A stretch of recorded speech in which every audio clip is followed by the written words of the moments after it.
दोस्तों नमस्कार, मैं आनंद कुमार यादव आपके यूट्यूब चैनल सक्सेसफुल पर आपका स्वागत करता हूं। आज भारतीय संविधान का दूसरा पार्ट आपको पढ़ाऊंगा। उसमें हम लोग देखेंगे 1813 का चार्टर अधिनियम। 1813 का चार्टर अधिनियम यह है कि जो कंपनी का अधिकार पत्र था उसे 20 वर्षों के लिए और बढ़ा दिया गया। 1813 के चार्टर एक्ट में जो कंपनी का अधिकार पत्र था उसे 20 वर्षों के लिए और बढ़ा दिया गया। 1813 के चार्टर है। 1833 का चार्टर अधिनियम, इसमें बंगाल के गवर्नर जनरल को भारत का गवर्नर जनरल कहा जाने लगा। 1833 का चार्टर अधिनियम में बंगाल के गवर्नर जनरल को भारत का गवर्नर जनरल कहा जाने लगा। लॉर्ड मैकाले की अध्यक्षता में प्रथम वित्त आयोग का गठन किया गया। 1833 के चार्टर अधिनियम में प्रथम वित्त आयोग का गठन किया गया। उस समय अध्यक्ष लॉर्ड मैकाले था, उसका अध्यक्ष लॉर्ड मैकाले था। 1858 का भारत शासन अधिनियम। 1858 का भारत शासन अधिनियम में भारत का शासन कंपनी से लेकर ब्रिटिश महारानी क्राउन के हाथों में चला गया। मतलब 1857 से पहले भारत का शासन ईस्ट इंडिया कंपनी के हाथों में था, लेकिन 1858 में कंपनी से इसका शासन कंपनी से लेकर ब्रिटिश क्राउन यानी क्राउन का मतलब महारानी के हाथों में चला गया। भारत में शासन संचालन के लिए ब्रिटिश मंत्रिमंडल एक सदस्य के रूप में भारत के राज्य सचिव की नियुक्ति की गई। वह अपने कार्यों के लिए ब्रिटिश संसद के प्रति उत्तरदायी है। भारत में शासन का कार्य कैसे चलेगा? ब्रिटिश के मंत्रिमंडल में एक सचिव की नियुक्ति हुई और वो सचिव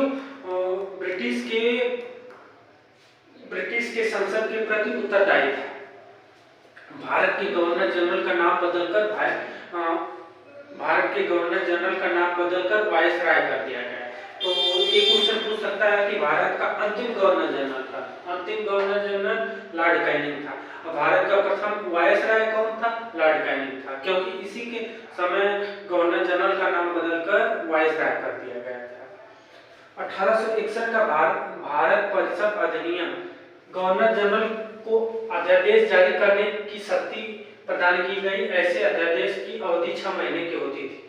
1861 का अधिनियम ये था कि गवर्नर जनरल को अध्यादेश जारी करने की अनुमति दी गई और वो अध्यादेश का मतलब नियम, वो अध्यादेश सिर्फ 6 महीने के लिए ही मान्य था। 1909 का भारत परिषद अधिनियम। मार्ले मिंटो सुधार। पहली बार मुस्लिम समुदाय के लिए एक पृथक प्रतिनिधित्व का उपबंध किया गया। इसके अंतर्गत मुस्लिम सदस्यों का चुनाव मुस्लिम मतदाता करते थे। 1909 का भारतीय परिषद अधिनियम। मार्ले मिंटो का अधिनियम आया। इसमें मुस्लिम समुदाय के थे और मुस्लिम उम्मीदवार जो था उसे वोट देते थे और हिंदू को देते थे, मुस्लिम को। इस अधिनियम को सांप्रदायिक निर्वाचन के रूप में जाना जाता है। सांप्रदायिक का मतलब अपने समुदाय, अपने जाति धर्म के निर्वाचन में भाग लेते थे। 1919 का भारत शासन अधिनियम। 1919 का भारत शासन अधिनियम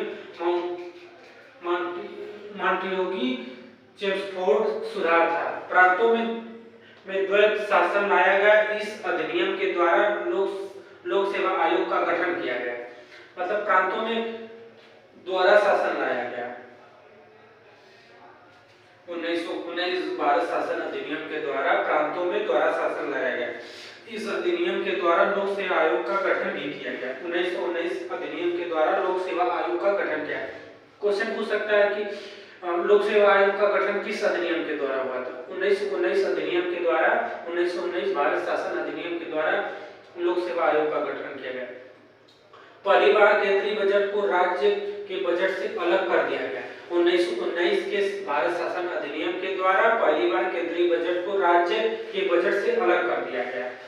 भारत में पहली बार 1926 में महिलाओं को वोट देने का अधिकार दिया गया। भारत में पहली बार 1926 में महिलाओं को वोट देने का अधिकार दिया गया। 1935 का भारत शासन अधिनियम इंपॉर्टेंट है। 1935 का भारत शासन अधिनियम को हमारे संविधान का मिनी संविधान कहा जाता है। इसके बारे में हम लोग पढ़ते हैं। यह इस अधिनियम में 321 अनुच्छेद 10 अनुसूचियां थी। 1935 भारत शासन अधिनियम में 321 अनुच्छेद और 10 अनुसूचियां थी। इस अधिनियम के द्वारा प्रांतों में से द्वैत शासन हटा दिया गया। मतलब ये जो द्वितीय शासन लागू किया गया था 1935 अधिनियम के द्वारा इसे हटा दिया गया तथा केंद्र में द्वैत शासन, मतलब केंद्र में दोहरी सरकार रहेगी लेकिन राज्यों में दोहरी सरकार नहीं रहेगी, इसे हटा दिया गया। सांप्रदायिक निर्वाचन पद्धति का विस्तार किया गया। मतलब अपने समुदाय के वोटरों को वोट देने के लिए इसमें 1935 के शासन अधिनियम में उसका विस्तार कर दिया गया। म्यांमार बर्मा को भारत से अलग कर दिया गया। 1935 के शासन अधिनियम में म्यांमार को भारत से अलग कर दिया गया। एक क्वेश्चन पूछता है कि म्यांमार को किस अधिनियम के द्वारा भारत से अलग किया गया। 1935 के भारत शासन अधिनियम के द्वारा म्यांमार को भारत से अलग कर दिया गया। भारतीय रिजर्व बैंक की स्थापना इसी साल हुई थी। भारतीय रिजर्व बैंक की स्थापना 1935 में हुई थी और इस अधिनियम को भारत के मिनी संविधान का दर्जा गया। 1935 के भारत शासन अधिनियम को भारत का मिनी संविधान का दर्जा दिया गया। इस अधिनियम के द्वारा ब्रिटिश संसद की सर्वोच्चतम को बनाए रखा गया। मतलब 1935 के भारत शासन अधिनियम में ब्रिटिश संसद को सर्वोत्तम माना गया है। तो सबसे ज्यादा इंपॉर्टेंट 1935 का भारत शासन अधिनियम है। इसे एक बार हम लोग फिर से देख लेते हैं कि 1935 का भारत शासन अधिनियम में उस समय अनुच्छेद 321 था, अनुसूचियां 10 थी। इस अधिनियम के द्वारा प्रांतों से द्वितीय शासन को हटा दिया गया तथा केंद्र में द्वितीय शासन को रहने दिया गया। इसमें सांप्रदायिक निर्वाचन मतलब समुदाय के निर्वाचन को बढ़ावा दिया गया। इस अधिनियम को भारत का मिनी संविधान का दर्जा दिया गया। इस अधिनियम के द्वारा ब्रिटिश संसद को सर्वोत्तम माना गया।